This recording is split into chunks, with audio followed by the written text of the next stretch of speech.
Welcome to the Salmon Runs YouTube. Enjoy the video.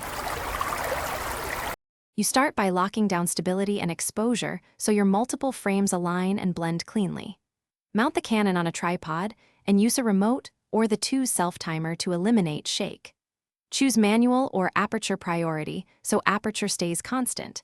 Keep ISO fixed at a low value to minimize noise across brackets. Set RAW or RAW plus JPEG to preserve latitude. Once composed, meter for midtones. This gives balanced highlights and shadows to bracket around, which is critical for usable HDR source frames. Now configure exposure bracketing and capture the sequence. Turn on AEB and pick 3 to 5 frames with 1 to 2 EV spacing depending on scene contrast. More steps for high dynamic range scenes. Make sure focus is locked and aperture stays constant. After autofocus locks, switch to manual focus so focus doesn't shift between frames. Use continuous shooting if your Canon sequences quickly without mirror shake, or single-shot timed releases if you prefer full control.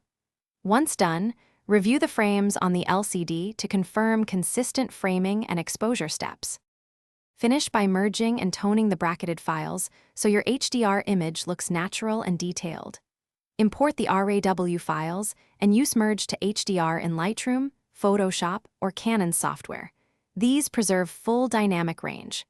Apply global exposure adjustments, then subtle local tone mapping to recover shadow and highlight detail without creating halos.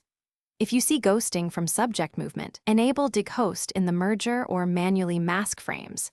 If alignment fails, check tripod stability and use a slower shutter spacing. Thanks for watching. Consider subscribing if we helped you.